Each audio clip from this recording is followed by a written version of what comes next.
الشجاعة عند الغضب. هذا المورد الثاني. الشجاعة شنو؟ عند الغضب. انت احفظ وياي، تمام؟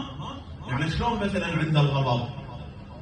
يعني مثلا هسه واحد وتجاوز عليه، واحد سبي، سب امي، سب ابوي، سب عشيرتي، انت شنو هنا ردة فعلك؟ ايش راح تكون؟ شو تكون؟ هنا شو تمثل انت؟ تمثل المفروض انت كحسيني واثنا عشري تمثل محمد وآل بيت محمد، ها؟ على اعتبار رحم الله شيعتنا، خلقوا من فاضل طينتنا، وعجنوا بماء ولايتنا، ها؟ يفرحون لفرحنا ويحزنون لحزن. شوف الآية ايش يقول الإمام الصادق عليه السلام؟ أولئك منا وإلينا. صار هسه احنا شنو؟ احنا جايين نفرح فرحهم، وجايين نرقص ومطينين وجايين نطبل. ليش؟ حزنا على سيد الشهداء الإمام الحسين عليه السلام. أنا مو بس أسوي ذني، لا أكون أجي أطبق بالأقوال والأفعال.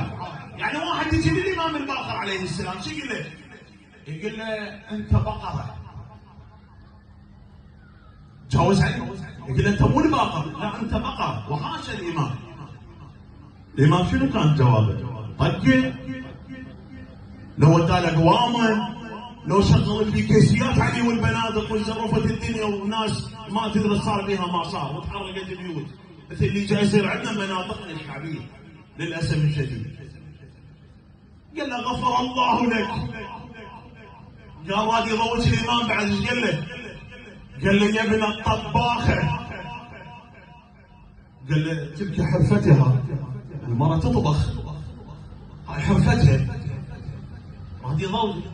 قال له سبحان الله، الله عز وجل يعلم حيث يضع رسالته. تعامل وياه بأخلاق تعامل وياه. هسه انت ترجع للقرآن شو يقول؟ بسم الله الرحمن الرحيم، والكاظمين الغيظ والعافين عن الناس والله يحب المحسنين. احنا وين عمي؟ على 10,000 الطابش كبرى اجدها، على تنشبس دقت البيكيزيات، الله اكبر، انهجمت الستاره، جيب عمامك وجيب خوارك. شكو عنك، شكو. وين الاسلام؟ وين التطبيق بالاقوال والافعال؟ وين؟ هو هذا اللي يريده محمد وآل بيت محمد؟ اذن هاي خدمتك كلها ما مقبوله، صلاتك كلها ما مقبوله، بينما بين الله هذا كله رياء. اللي سوى هاي الافعال واللي سوى هاي الاعمال بالله حق العباس ابو فاضل.